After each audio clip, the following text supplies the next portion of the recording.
Hello, and welcome to today's episode of Lake Talk. I'm Jay Griffin, and on today's episode, we're answering some common questions we receive regarding what type of aeration equipment should I be thinking about installing in my water body.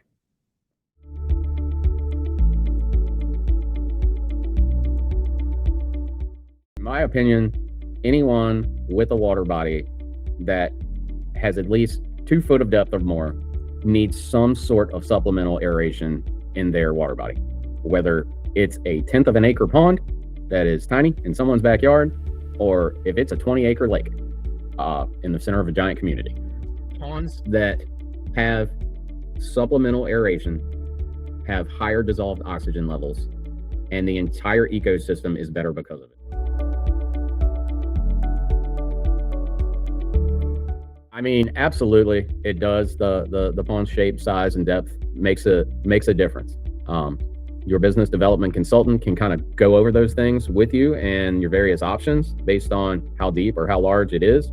But in general, I'll say some sort of aeration device is better than none.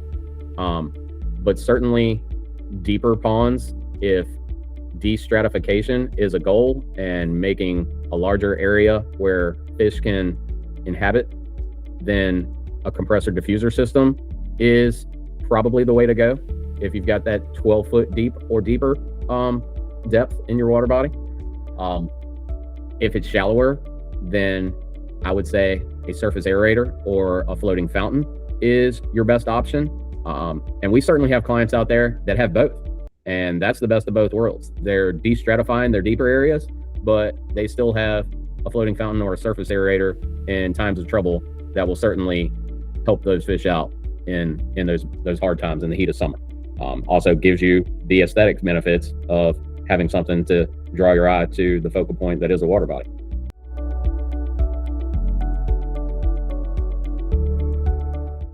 You need 120 volts at a bare minimum to run a compressor diffuser system. Most of your floating fountains and surface aerators are going to need 240 volts to operate correctly. There are some exceptions to those rules, but that's a pretty good rule of thumb. You can also, in certain business parks or larger developments, if 3-phase power or 480 volt power is available, we can use that to power a fair amount of fountains as well. When you use those higher voltages, you actually use less amps and your electricity bills go down. So if a client has 3-phase power or 480 available, oftentimes that's the way to go. Also, with those higher electricity voltages and phases, you can get away with smaller diameter cables, which cuts down on your installation price when installing this new equipment.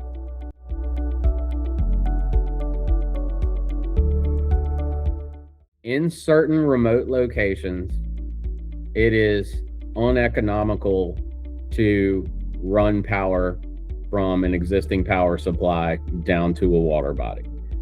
In those cases, and I would argue in those cases only, we certainly have solar powered options.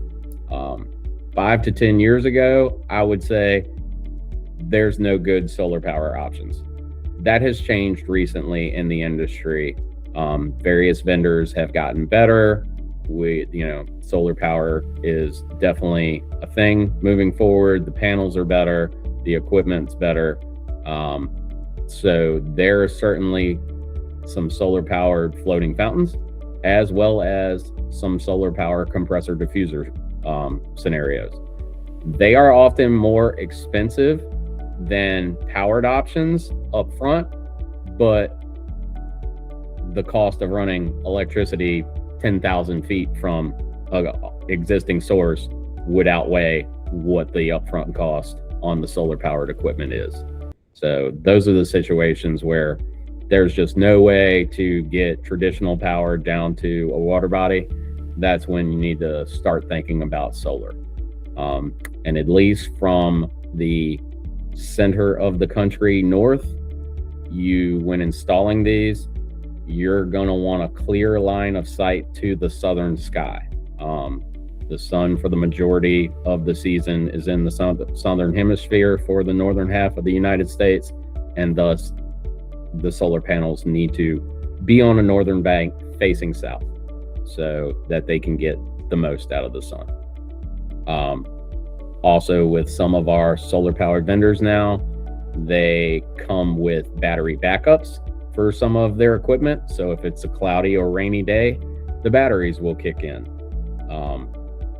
Battery replacement was a real pain and a thing that happened every other year and was an expensive cost, but recently they have gone to lithium ion batteries, and those lithium batteries, most of them are coming with a 10-year warranty, so that is quite an improvement.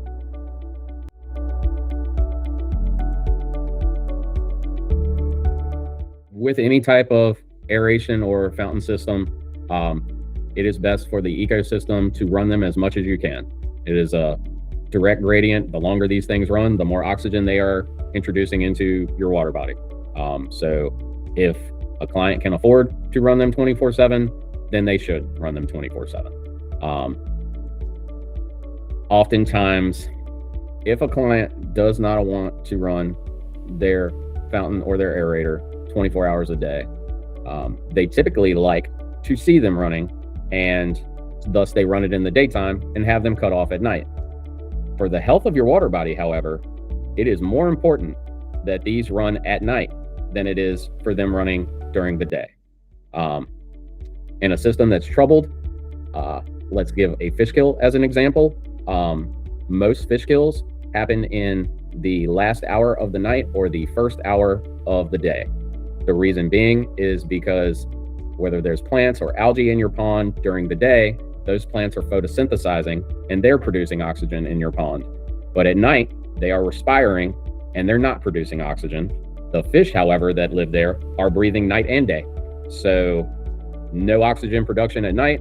The fish breathe all the oxygen, and by the morning, you have dissolved oxygen crashes and the fish can die.